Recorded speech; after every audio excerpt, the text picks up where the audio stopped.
Yung Rich Admin TV ko, hindi ko po talaga ginagamit siya, no? Pang ano ko lang siya, pang-abang.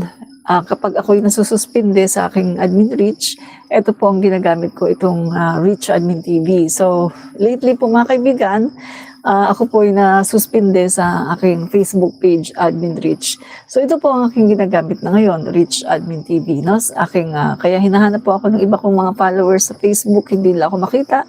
No? So, dito po ako sa Rich Admin TV. Kaso nga lang, itong Rich Admin TV, kaunti pa lang yung followers ko dyan, tsaka hindi pa masyadong madaming interaction. Kasi hindi ko talaga ginagamit yan. Ginagamit ko lang yan kapag ako ay nasususpinde sa admin reach. Tapos yan ang ginagamit ko. So ngayong suspendido ang aking admin reach, no, na Facebook page, ito na ulit yung ginagamit ko. And then, pagpasok ng next year, kapag okay na ulit yung aking Facebook page, iiwanan ko na naman to saglit at doon na naman ako mag-focus sa admin reach, no? Kasi hindi ko po magawang mag-maintain, no, at the same time ng dalawang page yung aking pinupuntahan, no. Hindi ko kayang mag-maintain ng ganun kasi ako lang po, wala akong moderator, wala akong staff, no. So ako lang, so hindi ko kakayanin, no. Kaya isa lang talaga ang Facebook na aking niraran at saka isang YouTube channel, no. Yung iba kong mga kasama, yung mga vloggers, ay ang dami nilang Facebook page, no? Nakukuha nilang magkaroon ng 4, 5 na Facebook page, tapos YouTube channel, mga 3, no? Ako hindi ko kaya. Isang YouTube channel lang at saka isang Facebook page lang ang gusto ko. Tapos sa TikTok naman, dati isa lang talaga yung TikTok page ko. Pero nung nasuspinde din ako noon, no? Naggawa ako ng pang-abang kapag ako ay nasususpinde. So, ngayon, 2 na ang aking TikTok, no? Hindi ko kaya yung marami.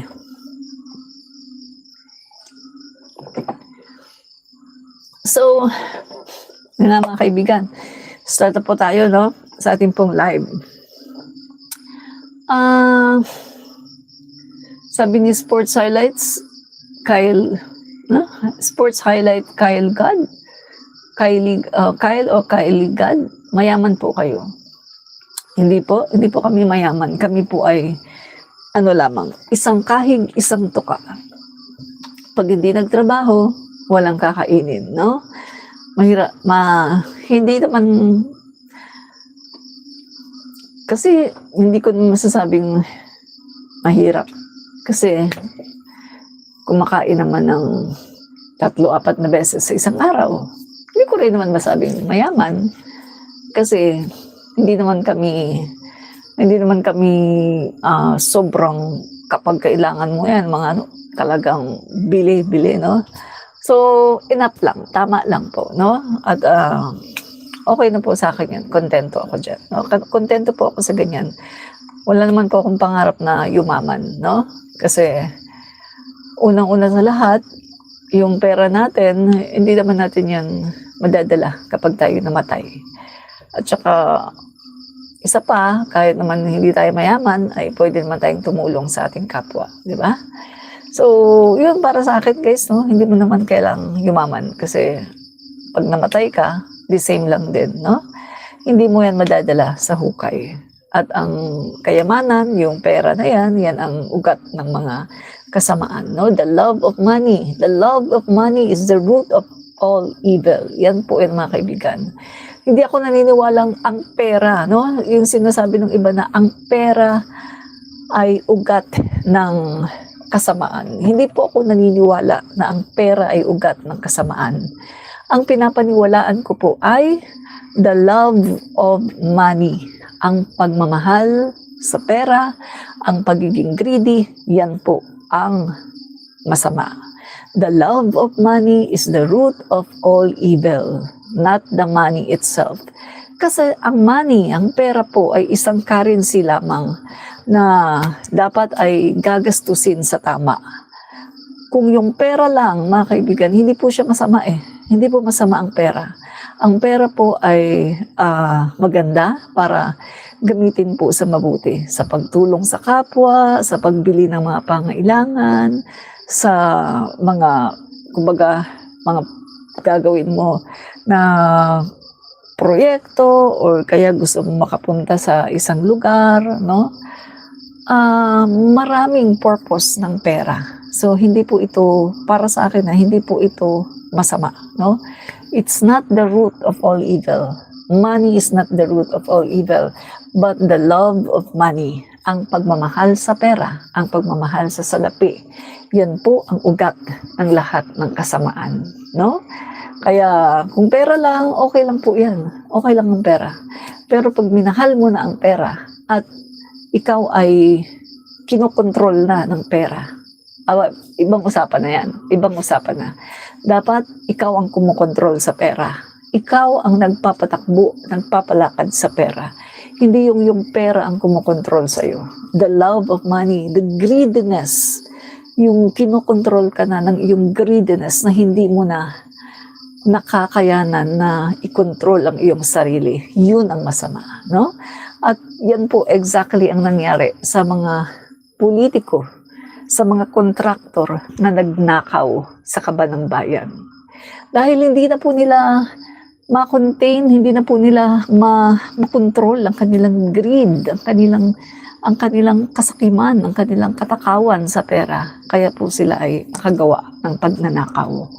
Pero kung the money itself, maganda po ang pera. Dahil ang pera ay pwede natin gamitin sa lahat po ng mga sa lahat po ng pagtulong, sa kabutihan, sa mga pangailangan natin. Pero kung sasamahan mo na ng kasakiman, no, magiging sakim ka, yan na po ang problema. Diba?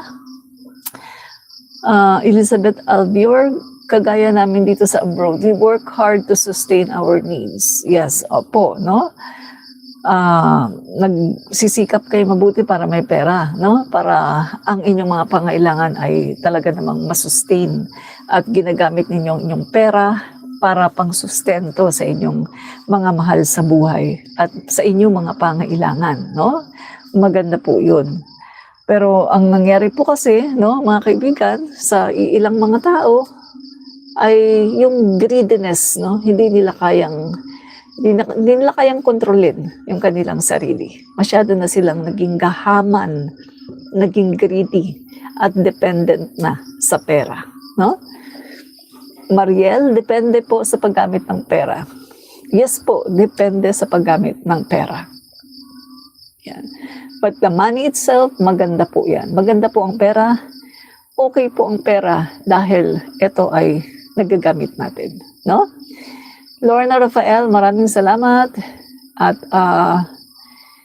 ano po balita sa mga korap yan? Pag-uusapan po natin yun, no?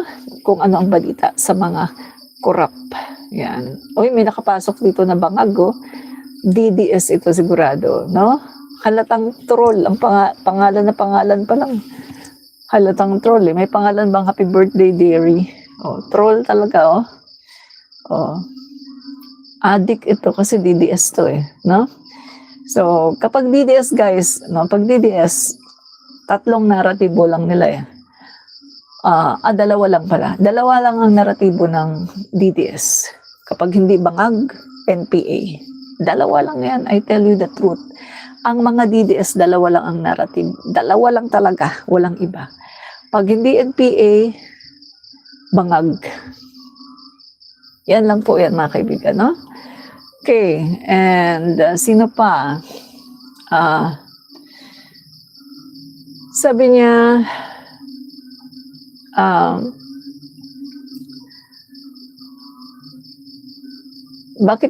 bakit galit kayo kay Duterte?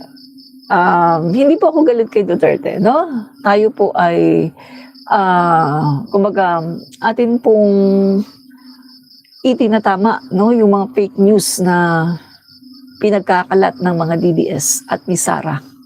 Hindi po tayo galit kay Duterte. In fact, supporter tayo ni Duterte. No? Nung siya ay naging Pangulo ng Pilipinas, bagamat hindi natin siya gusto, sinuportahan natin siya. At kung makikita nyo yung page ko noon, yung aking original Facebook, Yung aking mga profile, mga Facebook profile ay yung, alam mo yung ano, yung nasa puso ko ang Pangulo, Rodrigo. Ganon yung aking mga Facebook profile noon. Nasa puso ko ang Pangulo, Rodrigo. Tapos nandun yung kanyang picture. Yan ang mga Facebook profile ko noon. No? Hindi po ako galit sa kanya. Sinuportahan ko po siya ng buong buo. Pero, na-realize ko na mali pala. Mali ang pagsuporta sa kanya. Paano ko na-realize yan? Nung panahon na tumatakbo si PBBM bilang Pangulo ng Pilipinas, na sinisiraan niya, doon talaga, grabe yung pagka, ano ko nun turn off, no? Kasi si PBBM, talagang full support si PBBM sa kanya, sinuportahan siya. Never na nagsalita ng pangit si PBBM sa kanya, sinuportahan talaga siya. Pagkatapos, nung si PBBM na ang tumakbo, ay ganito ang ginawa niya. Kanyang dinismantle, siniraan niya, pero hindi siya nagtagumpay. Kasi, ang katotohanan, mas maraming supporter si PBBM kaysa kay Duterte.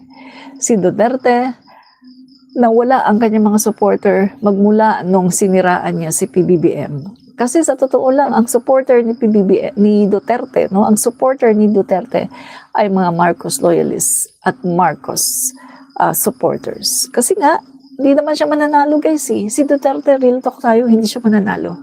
Kung hindi siya inendorso ng mga Marcos at kung hindi siya sinuportahan ng mga loyalista at ng Marcos supporters, hindi mananalo si Duterte. Walang magiging Mindanao president, no? Walang magiging presidente from Mindanao kung hindi siya sinuportahan ng mga Marcos at ng mga loyalista. Real talk po yan mga kaibigan, no? Real talk po yan. Yan po ang katotohanan. Ano po predictions niya sa susunod na presidential elections? Malayo pa, no? Pero isa lang, ang sure na sure ako. Si Sara Duterte ay hindi mananalo. Hindi mananalo ang isang Sara Duterte sa pagiging Pangulo ng Pilipinas. Sure na sure ako dyan. No? Okay. Sabi naman ni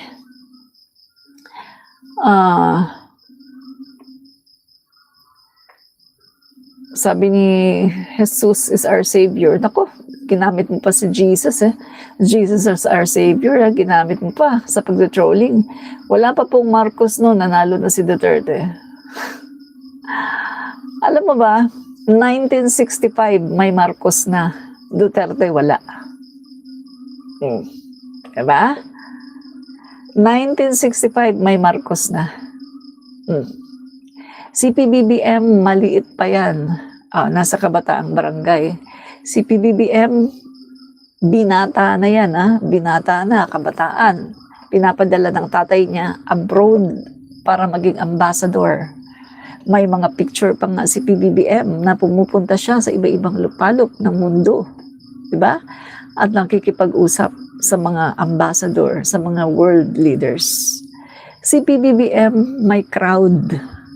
Si Duterte, wala. Kung hindi pa niya ginamit ang mga Marcos, hindi talaga siya mananalo. Papaalala ko na naman sa inyo, remember 2016? Si Duterte ay pumunta sa Ilocos Norte, sa bahay ng mga Marcos, at siya ay lumuhod sa mga Marcos para siya ay suportahan.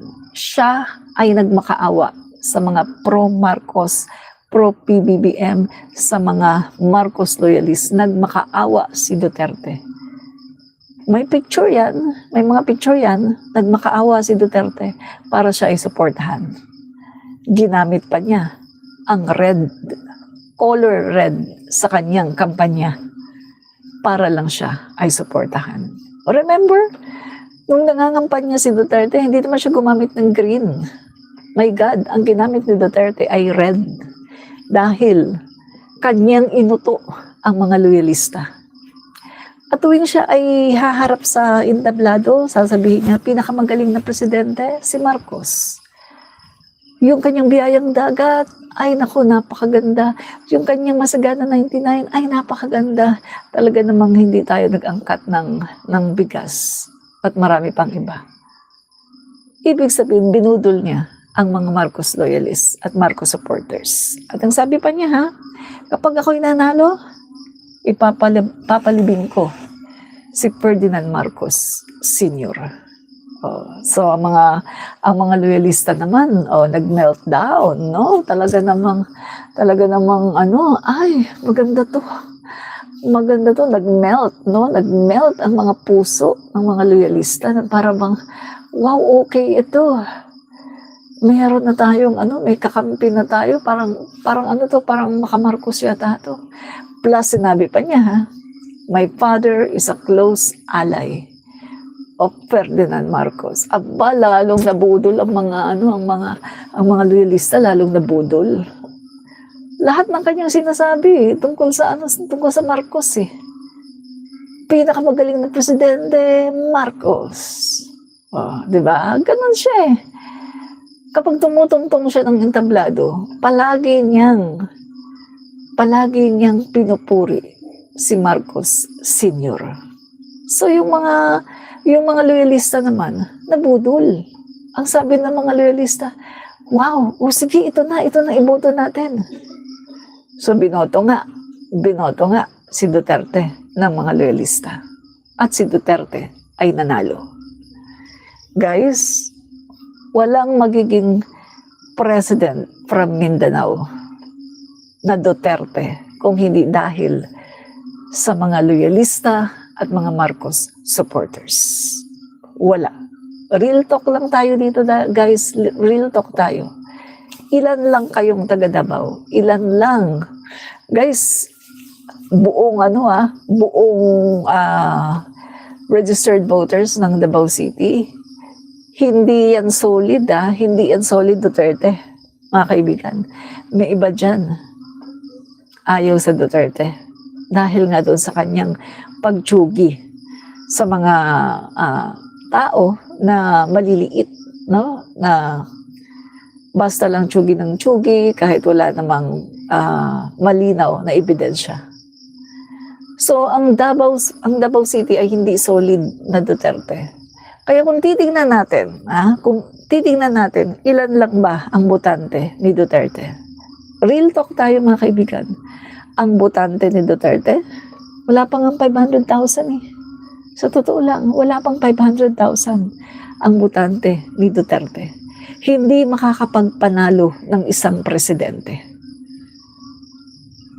FYI, mga kaibigan, sa ano lang tayo sa katotohanan lang tayo.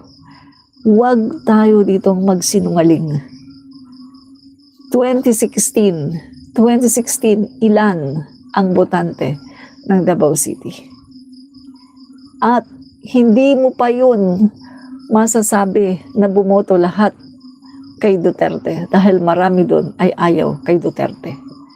Dahil nga sa kanyang ginawa na pagtsugi sa mga taga-Davaoenyo. Kaya mga kaibigan, kung titingnan lang natin, nasa 500,000, yan lang talaga. Baka nga, mababa pa eh. Pero bakit nanalo si Duterte? Dahil sa mga Marcos. Real talk lang tayo, guys. Ang Duterte hindi kilala. Paulit-ulit kong sasabihin sa inyo, ang Duterte hindi kilala. Kami, tubong Mindanao. Nanay ko, yung mga kapatid ko, yung family ko, tubong Mindanao kami. Pero hindi namin kilala si Duterte. Bakit? Kasi nag-migrate kami sa Manila 1979. Nag-migrate kami sa Manila. So, nung nag-migrate kami sa Manila, hindi namin alam sino yan si Duterte. So, nung tumakbo siya, kailangan pa namin kilalanin, ay, sino yan si Duterte? Ay, ano daw yan? Taga Davao daw yan. Mayor daw ng Davao. Mayor ng Davao? Ano bang nagawa niyan? Sabi pa nga ng kapatid kong pangalawa sa panganay, mayor lang naman pala siya ng Davao. Iba naman ang buong Pilipinas. Ay, hindi niya magagawang tapusin ang droga. Kasi Davao lang naman siya eh. Hindi naman siya buong Pilipinas. O, ganun pa nga yung kapatid ko. Tapos ako naman, sino ba tong Duterte na to? O, nanonood ako nun ng nagka-interest ako na manood ng mga presidential candidate na mga debate para lang kilalanin kung sino si Duterte kasi hindi ko talaga siya kilala. Take note mga kaibigan, hindi siya kilala. Luzon? Kung may makakilala man sa Luzon, konting-konti lang siguro. Pagkatapos hindi talaga siya iboboto. My God, meron tayong Grace po, may Marojas, meron tayong Binay. Marami tayong ibang choices. Maraming choices na pagpipilian. Hindi talaga siya kilala. NCR? Hindi rin siya kilala. Nasa NCR kami nun, pero hindi namin siya kilala. Visayas? May makakilala man siguro sa kanya sa Visayas, pero hindi lahat. Kaya, ang talagang voters lang talaga no, ni Duterte is Davao at saka ibang part ng Mindanao. Yun lang talaga, no? So, hindi po kakayanin ang boto ng taga Davao, hindi po kakayanin na magpanalo ng isang presidente. Real talk lang tayo dito mga kaibigan. Kita nyo, sabi nga ni Duterte, nung tumakbo ako, wala man lang daw sumuporta sa kanya, kahit isang gobernador, kahit daw mayor, wala daw sumuporta sa kanya, kahit daw barangay chairman, wala daw siya. Kasi sino ba naman susuporta sa kanya? Hindi nga siya kilala eh. Andyan si Marojas, andyan si Grace po, andyan si Binay, at yung iba pa. Hindi siya kilala. Sino susuporta sa kanya? Nakilala lang siya dahil sinuportahan siya ng mga Marcos.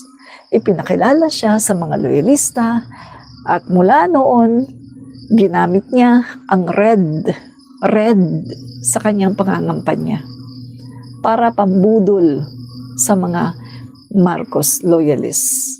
At pagkatapos, panay ang kanyang kwento about Marcos Sr., pinakamagaling na presidente, masagana 99, ang galing daw, hindi daw tayo nag-angkat, talagang self-sufficient daw tayo sa rice. Kinuwento pa niya yung masaganang biyayang dagat, na programa ni Apo Lakay, kinuwento pa niya, yung tatay niya, saka si Apo Lakay, close allies, yung tatay daw niya, sa sandali daw na si Apo Lakay daw ay kinudita, yung tatay daw niya, isa daw sa hindi umiwan kay Apo Lakay. Piruin mo yun. So yung puso naman ng mga loyalista, wow, ang ganda nito. Kakampi pala natin to. Ano pala natin to? Maaasahan natin to. So nabudol. Nabudol ang mga loyalista. Diba? Nabudol talaga. Tapos, andyan pa yung mga iba-ibang mga kwento about Marcos Sr. Nabudol tayo, guys. So yun na. Di binoto na natin. Binoto na, no, ng mga loyalista, Marcos supporters, kasi nabudol eh. Pagkatapos, ayan na, yumabang. Nung siya na ay naging pangulo, yumabang. Pero, tinupad niya yung sinabi niya na, sige, papayagan daw niya na ilibing si Apo Lakay. Tinupad niya yung kanyang, yung kanyang pinangako. Bakit? Kasi, naglabas ang ang Korte Suprema ng desisyon, no, na maaaring ilibing si Marcos Sr. kasi si Marcos Sr. ay overqualified military, nakakuha ng Medal of Valor, presidente ng Pilipinas. So kung titingnan mo, overqualified siya, kaya maaari siyang ilibing. Take note Take note, majority ng mga Supreme Court judges ay nag-ruling na pwede siyang ilibing sa libingan ng mga bayani dahil siya ay overqualified. Kaya syempre bilang Pangulo ng Pilipinas, tapos nangako ka sa mga loyalista na ipapalibing mo, papayagan mong ipalibing, syempre, gagawin mo talaga yung pangako mo. Dahil nanalo ka, hindi dahil sa sarili mong kakayanan, hindi dahil sa may butante ka. Nanalo ka dahil sa mga loyalista. Nanalo ka dahil sa mga Marcos. Kaya tinupad niya, mga kaibigan, yung sinabi niya na papayagan niyang ipalibing. Kasi kung hindi naman sa boto ng mga Marcos loyalists at Marcos supporters, hindi naman talaga siya magiging presidente. Real talk lang tayo dito. Real talk, no? Real talk lang tayo dito. So, ayan na mga kaibigan, no? Ayan na. So, naging presidente na siya, naging pangulo na siya ng Pilipinas. Oh. Tapos mga kaibigan, wala man lang siyang initiative, no, na alam naman niya magaling si PBBM eh. So, wala man lang siya initiative na mag-appoint man lang, i-appoint man lang si PBBM kahit sa isang isang position, kahit sa Department of Agriculture, wala man lang, no? Sabagay, during the time si PBBM ay abala sa kanyang electoral protest, no, kay Leni Robredo. So, maaring hindi niya tatanggapin siguro kahit na i-appoint siya ni Duterte, hindi niya tatanggapin. Kasi during the time, si PBBM ay nakafocus, no? Focus sa kanyang electoral protest. Yan po ang kagandahan sa ating Pangulong Bongbong Marcos. Kasi lahat po ng bagay idinadaan niya sa legal, no? Hindi siya abogado, guys, pero lahat ng bagay idinadaan niya sa legal. Hindi po katulad ng iba na katulad na lang ni Sara Duterte na magpahanggang ngayon sinasabi na dinaya daw yung kanilang mga Duterte Black senators, pero hindi naman siya nagpa-file ng wala naman silang pina-file na electoral protest na ganito ganyan. Pero panay lang dak na dinaya daw sila, pero hindi nila dinadaan sa legal. Kasi nga si Sara Duterte ay isang bugok, no? Bugok na nagsasabing lawyer, pero